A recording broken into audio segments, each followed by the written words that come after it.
Women are depriving themselves to feed their families. This is due to the rising cost of food.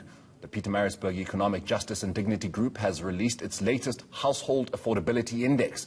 It says women are buying only essential foods at the cheapest prices and they're cutting back on their own nutritional needs. For more on this, Economic Justice and Dignity Group Program Director Mervyn Abrahams joins me. A very good afternoon to you, Mervyn, and thank you so much for your time. That first line I read, women are depriving themselves to feed their families. Why must it come to that?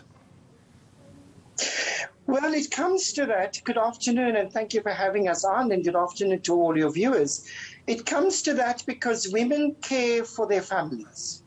And with the cost of food escalating to the extent that it has, our basket of 44 very basic foods had increased month on month by 159 Rand, or 3.9%, and over the past 8 months by almost 9%. And the cost of which was 342 Rand and 59 cents. And because the food is getting so expensive, households are cutting back on the amount of food they buy.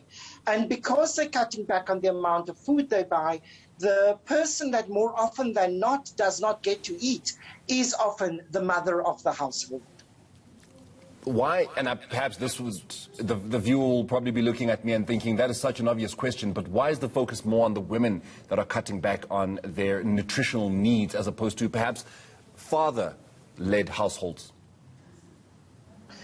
So we know that in South Africa, with our cultural makeup, that it is women upon whom the household's responsibility falls. So it's women who does the shopping, it is women who does the cooking, it is women who does the feeding. And in a sense, when women does the feeding, they often undercut their own self in order to give enough food to their children, because there is not enough food for the household.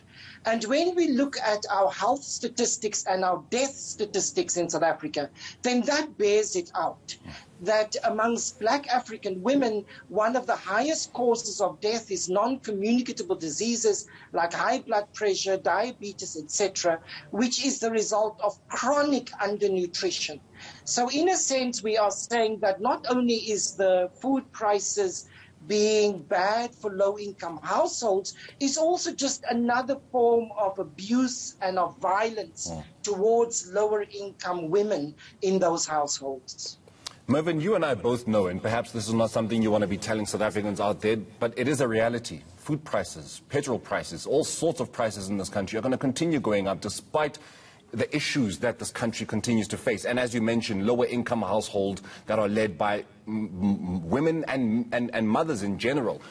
How then can this situation be remedied? Who can remedy the situation?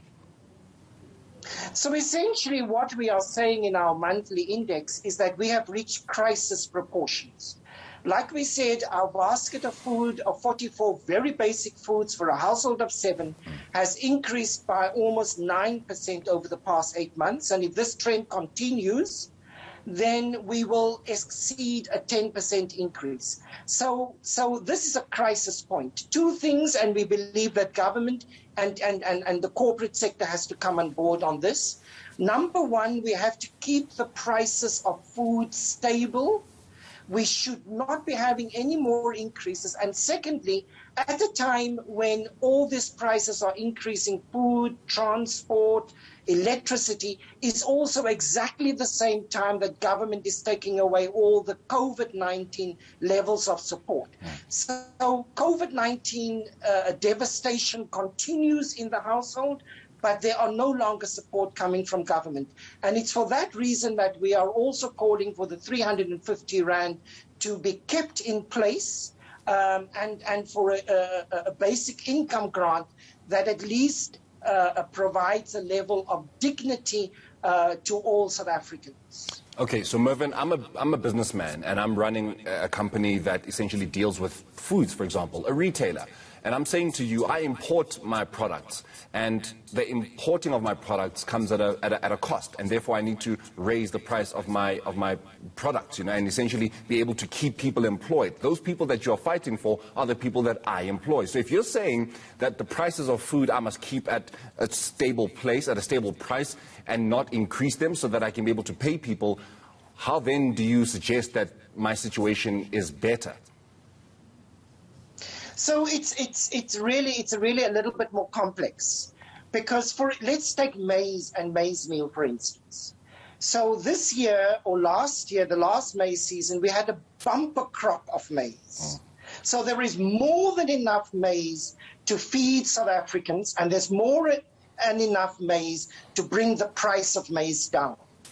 But because there are global increases in cereal prices, because the price on the Chicago exchange is increasing, so our price is also increasing. Now, we are producing at rand value, we are selling at rand value, and therefore we believe that there is no real fairness in increasing locally at a dollar rate.